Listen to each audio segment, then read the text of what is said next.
What is good, guys? It's Rey-Jay back with another video, and in this one I want to break down what's going on with Tesla, SPY, Nvda, the QQQ, and a couple of other tickers. I'm going to break down what the news is saying about the markets, what data is coming out for today that could cause some more volatility, and what the option chains are suggesting for SPY, as we have an interesting max pain and some very interesting developments on these different strikes. Before I break anything down about all this information, before I get into any more details, let me just mention a couple of things. I am personally not a financial planner, so take none of this as financial advice.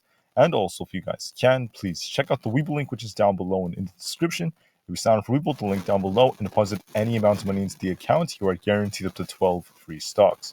The offer ends in just about 5 days, so check it out before they run out. Anyways, let's break down what's going on with the overall market. So looking at SPY, one thing that's very good is that we started to establish a bullish divergence yesterday. When I was recording my video yesterday, the market was still very weak. It was still selling off, so there wasn't really confirmation of us bouncing yet at the time I was recording it. But I told everyone that the market could either drop a little bit more than make an attempt to base at 429 on SPY, or the bottom could be in and this thing could try bouncing. Had to be one of those two. We were looking very weak yesterday, but now the market is starting to gap up and starting to show some life. But there are some very important levels to watch for nonetheless. Now we have a bullish divergence that developed in the SPY 30-minute time frame that's starting to develop. Same thing on Tesla. Tesla had this bullish divergence right about here. And now it's starting to show us some life, and it's getting very close to retesting this resistance, which gives Tesla some more potential. So I want to break down the charts in more detail in just a few minutes, but I just want to mention that the market is starting to show some life, and we want to see this thing show signs of a change in its overall direction.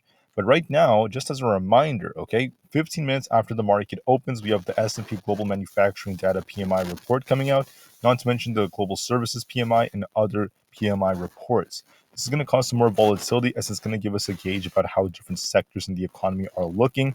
And as this tends to be like a little bit lower, that's what tends to happen historically, at least over the last few weeks it's been like that.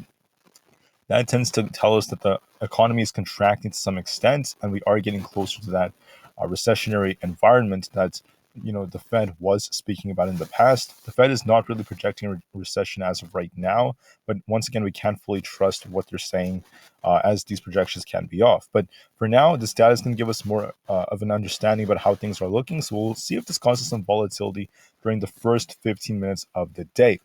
Now, when it comes to the news affecting the markets, the bonds have been surging like crazy. But if anything, that's very, very important. I will mention this later on.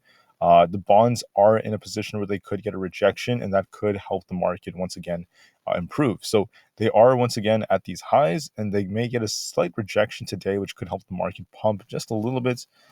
There's also some news about Microsoft's new tech that came out. They unveiled the new Surface computers and details about the Windows 11 at the event in New York and on Thursday. So good news for them. There's also this news right over here about Cisco made its largest acquisition ever on Thursday, buying cybersecurity software company known as Splunk for $157 a share in a cash deal. It was worth about $28 billion. And besides that, McDonald's is raising royalty fees in its franchises for the first time in nearly 30 years. So interesting news that came out. We're going to be watching to see how this ends up affecting the markets. But the biggest thing right now is going to be what I'm seeing on the options chain for SPY. Max pain happens to be at 442, and we're currently about 2.51% below max pain. So if anything, this tells me that the market makers are incentivized to try to push us a little bit higher. That would benefit the market makers a bit more. And then what else is worth noting is when you look at the options chain, I know these numbers are kind of small, guys. I can't really fix that. But the truth is, when you look at the options chain on both the call and the put side, you will notice something very, very strange happen. There's not much change in open interest for any of these strikes except for 435. The 435 strike has a big change in open interest by over 10,000 plus contracts, which is pretty insane. Not to mention the fact that the volume is 184 million. That's on the call side. On the put side, the same thing happened. This has the biggest change in open interest at about 10,581. We also have about 105,000 for the open interest, which is relatively high. So I find this area very, very interesting, this 435 strike. We're suddenly seeing a lot of interest in it. And that's telling me that right now, the market is starting to give us some life. So we had the bullish divergences that formed yesterday.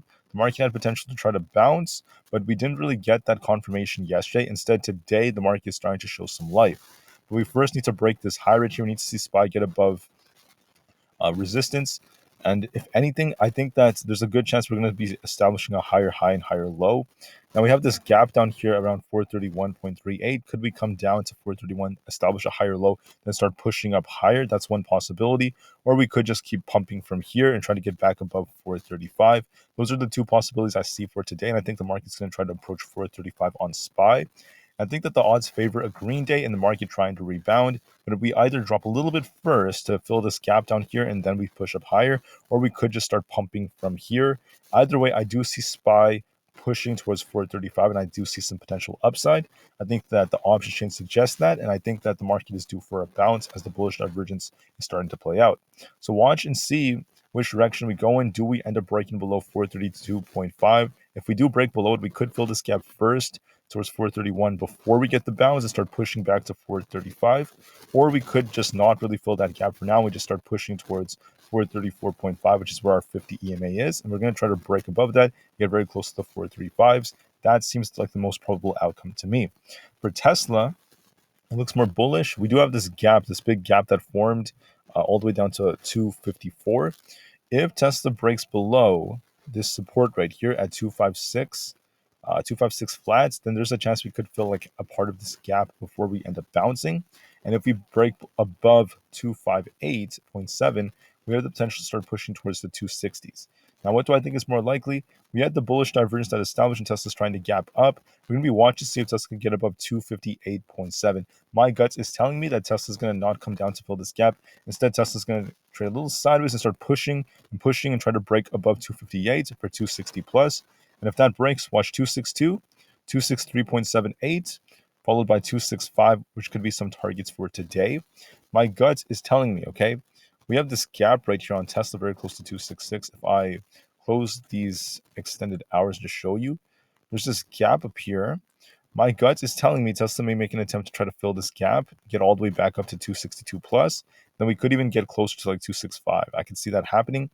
But we first have to hold above the 258 resistance, get above our 50 EMA. If it manages to do so, I think it has the potential to push into the 260s, and we're going to get a nice green day for Tesla if we manage to do that.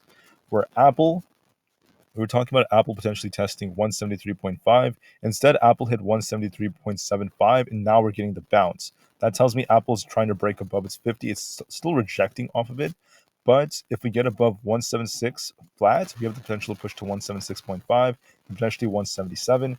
As of right now, Apple's starting to establish, it's trying to change its overall direction. It's looking a little bit stronger than before. The 30 minutes is showing some life. We are still fighting this 50 EMA, so we could still reject and come back down to the 174s and bounce off then and start pushing. Or if we hold above this, then we could just start pushing from here. But either way, watch this thing potentially come down, then bounce and start pushing, or push up from here and try to get back above 176.5. There is definitely potential for it to do so. On the QQQ, we're finally starting to show some life. We had a bullish divergence right here. I told everyone watch 357. If we broke below it, we could see 354. If we broke above it, we're going to be watching this thing push back up. And as of today, this thing was looking very weak yesterday, but now we're gapping up off the bullish divergence, which is giving this thing more life. We're going to be watching 361 as resistance on the QQQ. If we get above our 50 EMA, I could see 363 or us get very close to 363 technically. We could get very close to it. So there is definitely potential, but we have to break above the 50 EMA first. And if we manage to do so, then there's going to be more signs of strength. But as of right now, I recommend just watching the 50 EMA. Watch that very, very carefully. We're going to see if this breaks or not. If we manage to break this, there's going to be a good chance of upside. And as of right now, it's looking like we're going to test it. So QQQ is looking a little bit better. If we were to break below 358 and we start sinking, we could come down to fill the gap at 357, then bounce again. My guts tells me it's not going to drop that hard. I think it's going to trade a little sideways at first and try pushing up higher towards the 360s. My gut's telling me that there's a little bit more upside coming, but just to be safe, you want to watch this. Nvda is also doing the same thing. The 30 minute is testing the 50 EMA at this 416 area. If we continue to sell off, off this 407 support, we could have seen Nvidia sink all the way down to 403, then bounce. And if we bounced off this, then once again, we would test this EMA. This is what we were talking about yesterday. Today, we got the nice gap up in a bounce off the bullish divergence. So if Nvidia breaks 416, we're going to be watching this thing push all the way up to 421, and potentially 425 above that. So there is potential for this thing, but we need to see it break and hold above the 50. We're on the verge of forming a wedge here, so I do believe it could break. And I think there's going to be a good sign of strength for Nvidia to get closer to 420 plus. So it looks more bullish now. It looks like it's trying to break out. We're going to be watching to see if it could get the confirmation. And as of right now, there's good potential for this stock. For Microsoft, we're trying to hold above our 50 EMA at the 321.29 area. If we manage to hold and break this, I could see 325 on Microsoft, especially after the new product was unveiled. We'll see if this ends up being the case. There is a bullish divergence on it right here, and this is starting to play out. So I could see this thing get very close to 325 if we manage to hold our 50. Besides that, just to look at a couple of other things, the dollar formed another bearish divergence. We had another bearish divergence on the dollar, a triple bearish divergence. The dollar may start sinking soon, come all the way back down to our 200 EMA towards 105.29, which could be bullish for the markets. Looking at the VIX, it hasn't really opened yet, but I do want to remind everyone, like I said yesterday, we had a bearish divergence developing on the VIX, and we'd have to watch and see if this ended up causing anything. The VIX may start to cool off because of this bearish divergence. We'll have to wait and see. This doesn't have to be a huge crash on the VIX, but just a temporary drop. Besides that, Meta is starting to show some life, trying to get above 300. Market is starting to show us some life. So anyways, guys, that's what I have for this video. I know this video went a little overboard, but I want the best for all of you.